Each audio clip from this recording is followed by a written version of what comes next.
ధర్మేంద్ర వాళ్ళ ఆవిడ పాపను పడుకుని పెట్టి మంచం మీద అక్కడి నుండి భోజనం చేయడం కోసమని వెళ్తూ ఉంటారు. ఇంతలో కావ్య రాజుని తీసుకొని అక్కడికి వస్తూ ఉంటుంది.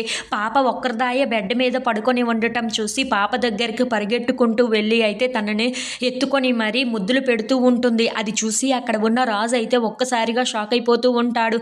ఇంతలో అక్కడ ఉన్న కావ్య మాత్రం ఏవండి, ఇదిగోండి మన బిడ్డ ఇది తినేనండి, ఈ పాప మన పాపేనండి అని చెప్పేసి అయితే అంటూ తనని గట్టిగా హగ్ చేసుకొని మరి రాజుకి చెప్తూ ఉంటుంది. ఇంతలో అక్కడ ఉన్న పాపను చూసుకుంటూ అయితే చాలా మురిసిపోతూ, ఇదిగోండి ఈ పాపే మన పాప అండి, ఆ పాప మన పాప కాదండి అని చెప్పేసి అయితే అంటూ ఉంటుంది. ఆ మాటలు విని అక్కడ ఉన్న రాజు అయితే ఏం చెయ్యాలో తెలియక అలా అయోమయంగా ఉండిపోతూ ఉంటాడు. కావ్య చెప్తుంది, నిజమేనా, ఈ పాపేనా మా పాప అని చెప్పేసి అయితే అనుకుంటూ ఆ పాప దగ్గరికి అయితే వెళ్తూ ఉంటాడు. మన పాప ఎలా ఉందండి అని చెప్పేసి అయితే కావ్య అడుగుతూ ఉంటుంది. ఆ మాటలు విని అక్కడ ఉన్న రాజు అయితే, నీలాగే చాలా అందంగా ఉంది కావ్య మన పాప, ఈ పాపే మన పాప అని చెప్పేసి అయితే రాజు కూడా అంటూ ఉంటాడు. ఆ మాటలు విని అక్కడ ఉన్న కావ్య అయితే చాలా సంతోషిస్తూ తన బిడ్డని ఎత్తుకొని మరి ముద్దులు ఆడేస్తూ ఉంటుంది.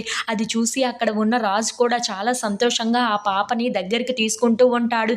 ఇంతలో అక్కడ ఉన్న పాప అయితే చాలా గట్టిగా ఏడుస్తూ ఉంటుంది. అది విని అక్కడ ఉన్న ధర్మేంద్ర వాళ్ళ ఆవిడ అయితే, ఏంటి పాప ఏడుస్తున్నట్లుగా ఉందే అని చెప్పేసి అయితే అనుకుంటూ పాప దగ్గరికి అయితే వెళ్తూ ఉంటారు. ఇంతలో అక్కడ ఉన్న కావ్య, పాప ఏడుస్తుందండి, ఎందుకు ఇంతలాగా ఏడుస్తుందో ఏమో అని చెప్పేసి అయితే చాలా కంగారు పడిపోతూ ఉంటారు. ఇప్పుడు వాళ్ళు కానీ చూస్తే ఏం జరుగుతుందో ఏంటో అని చెప్పేసి అయితే అనుకుంటూ రాజు కావ్య వాళ్ళు అయితే చాలా టెన్షన్ పడిపోతూ ఉంటారు.